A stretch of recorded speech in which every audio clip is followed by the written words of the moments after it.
ఇవాళ నేను పచ్చి సొరకాయతోని పచ్చడి చూపిస్తున్నాను. సో పచ్చిదే వాడాలి, దీంట్లో ఫ్రై చేయొద్దు. సో దానికి కావాల్సిన ఐటమ్స్ పచ్చి సొరకాయ, కొత్తిమీర, పచ్చిమిర్చి, నానబెట్టిన చింతపండు, నువ్వులు, ఉప్పు, పసుపు అండ్ పోపు దినుసులు అండ్ వెల్లుల్లి. ఫస్ట్ చిన్న మిక్సీ జార్లో ఒక 3 చెంచాలని నువ్వులు వేసుకోవాలి. సో ఇవి వేయించిన నువ్వులు. ఫస్ట్ ఇది మిక్సీ పట్టుకోవాలి. సో మిక్సీ పట్టుకుందాం. సో చూడండి, నేను మిక్సీ పట్టుకున్నాను. ఇప్పుడు ఇందులో పచ్చిమిరపకాయలు వేసుకోవాలి ఒక 3. ఇవి కొంచెం స్పైసీ ఉన్నాయి, అందుకే నేను 3 వేసుకుంటున్నాను.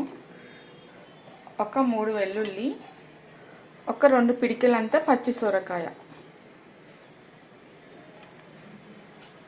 ఇప్పుడు ఇందులో సరిపడంత సాల్ట్, కొత్తిమీర, నానబెట్టుకున్న చింతపండు. సో గింజలు లేకుండా చూసుకోండి. సో ఇది సరిపోతుంది, ఒక చెంచా అంత చింతపండు సరిపోతుంది.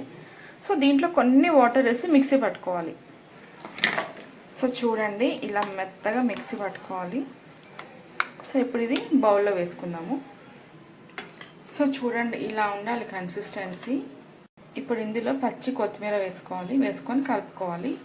సో ఒకసారి ఉప్పు పులుపు చూసుకోండి. సో ఇప్పుడు దీనికి మనం పోపు పెట్టుకుందాం.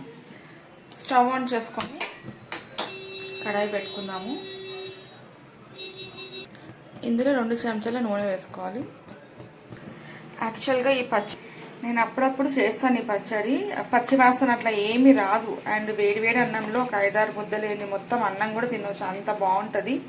సో పచ్చిది వేసాం కదా, పచ్చి వాసన వస్తుందేమో అని ఏం అనుకోకండి, రాదు. అండ్ టేస్ట్ అయితే చాలా బాగుంటుంది.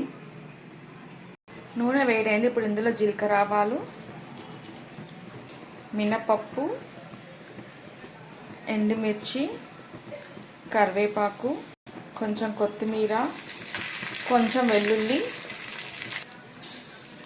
అన్నీ వేసుకొని మంచిగా కలుపుకోవాలి.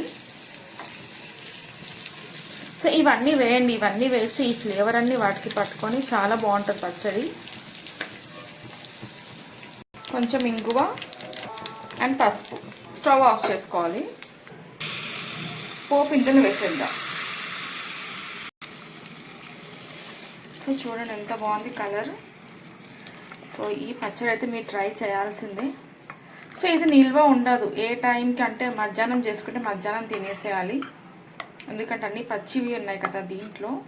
సో నిల్వ అయితే ఉండదు.